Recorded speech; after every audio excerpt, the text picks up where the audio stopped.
Alright, having another look at the little chiller. I'm going to do some calculations of how efficient it's running or inefficient actually, most likely. So this video is just going to go over those calculations.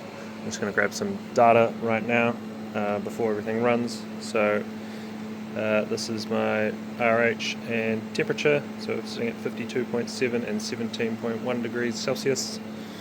And then I've got all four compressors running, so let's have a look at my current draw.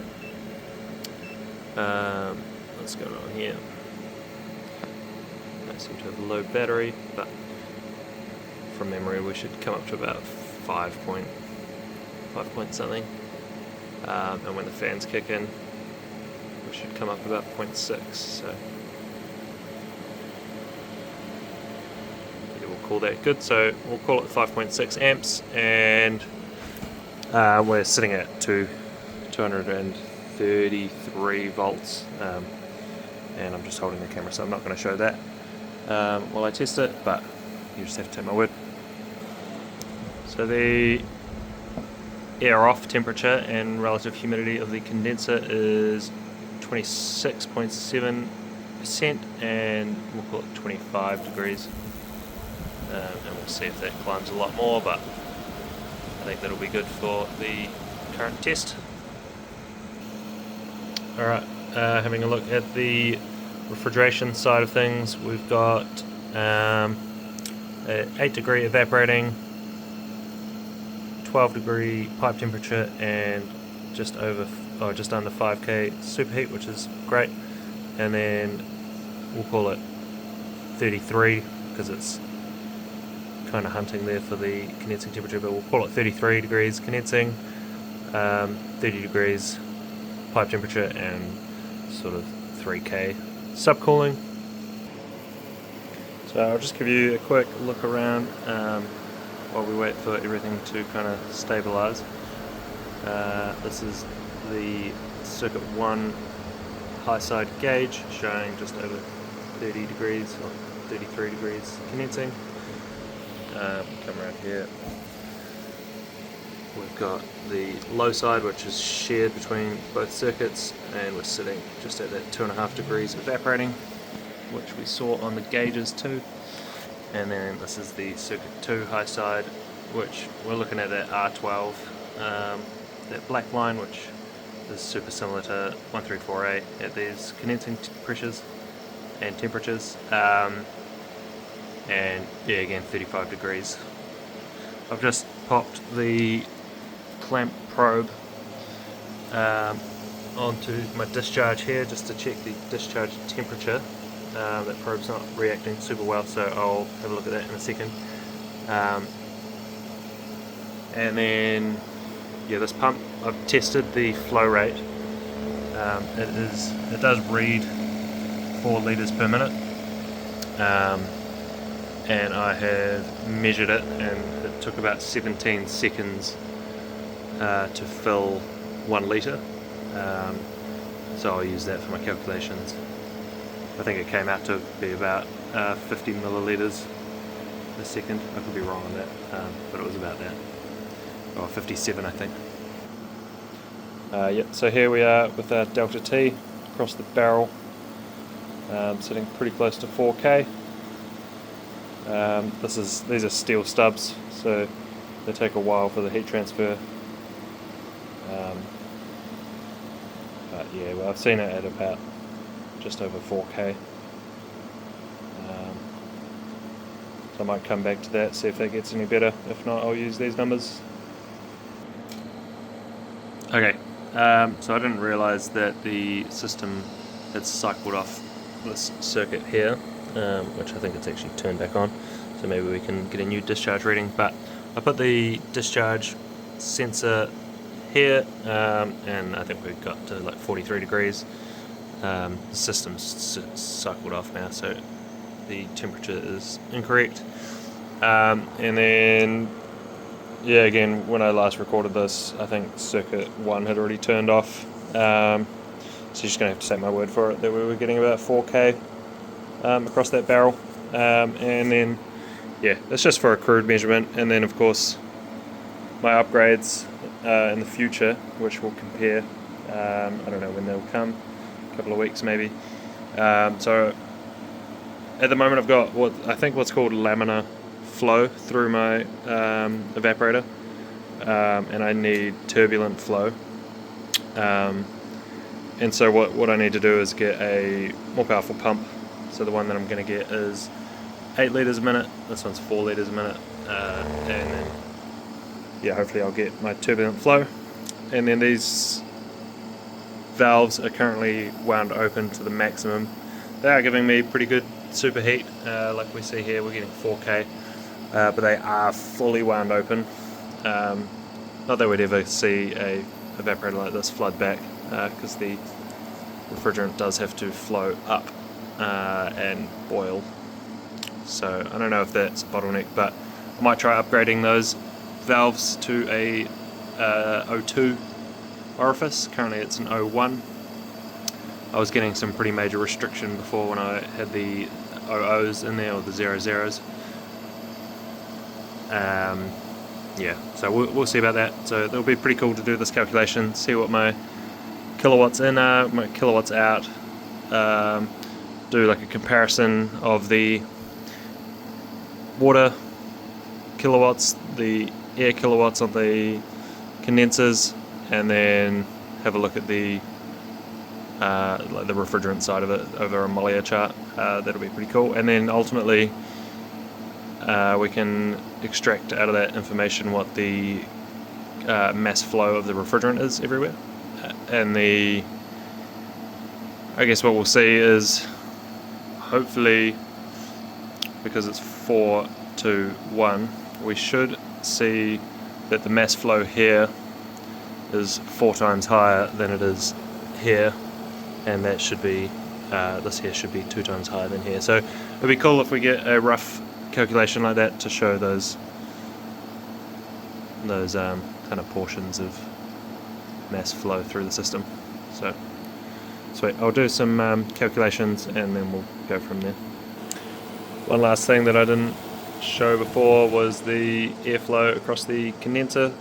So I've taken this measurement before on a testo apparatus, and I've averaged the time that it's on and off, and I've measured the size of the the surface area of the kind of the air coming out. I don't know how to say that, but yeah. So here's my calculation from last time. So I had an average of sort of 3.5 meters per second velocity through my condensers, and I measured them out to be 0.008 meters squared per fan, which calculates down to about 28 litres a second, which is 1.7 cubic meters per minute of air, and then times 6, we've got 6 fans, and that was an average. So I've timed that over about 2 minutes, so that's an average of them turning on and off. So hopefully that's pretty accurate, and I'll use that for this video as well. Right, so it's a couple days later. I've plotted the system onto a Mollier chart, and yeah, I'll try go over it as good as I can. I know it can be pretty confusing for someone who doesn't know what's going on here, but we're looking at the amount of energy that is in our refrigerant, and that is getting rejected. So this line here that my mouse is hovering over is our evaporator. This line here would be our compressor, and this line here is our condenser, and lastly this line here would be our expansion valve.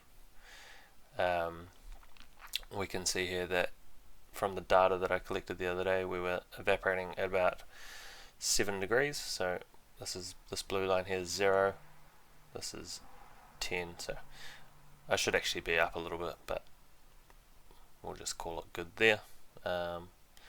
Considering it's paint, I don't want to go over it anyway, but this is just a crude calculation.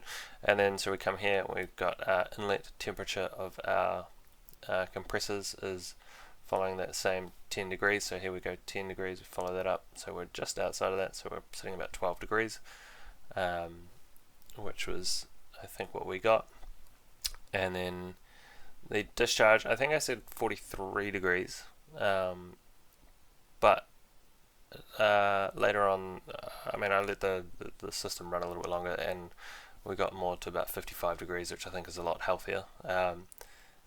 Bringing that back to 45 degrees, if we came here,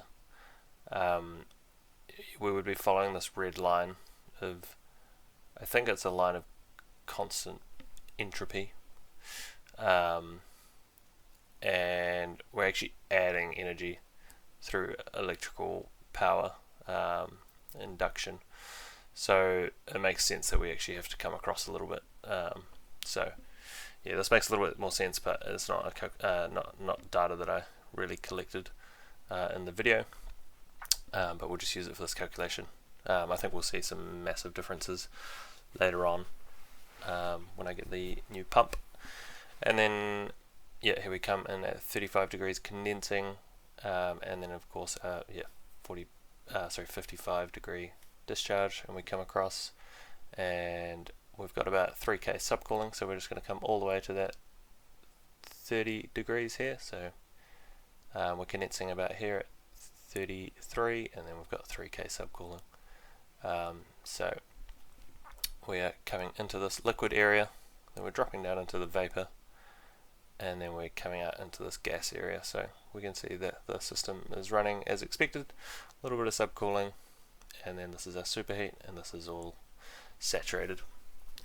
So I've gone ahead and drawn these little lines here. So we've got the difference here for our evaporator is 410 kilojoules minus 240, and then our condenser is 439 minus 241, and then of course our compressor is 439 minus 410. So I've got all that data here, and I've got the electrical data that we picked up as well.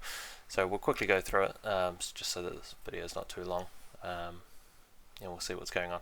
So we've got here 230 volts times 5 amps.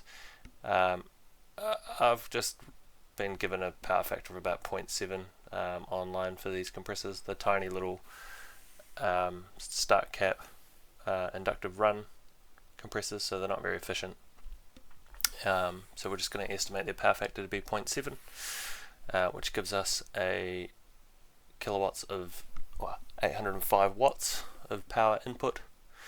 And then we look here, we've got 439 minus 410 gives us a difference of 29 kilojoules per kilogram.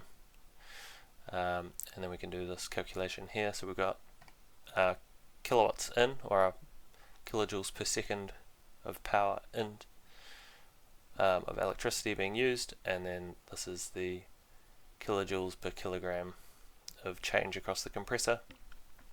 Now this is 4 compressors, because I took these calculations, I took the data when all 4 compressors were running, and that gives us 27.8 grams per second, and we'll divide that by 4 compressors, so we're getting 6.9 grams per compressor.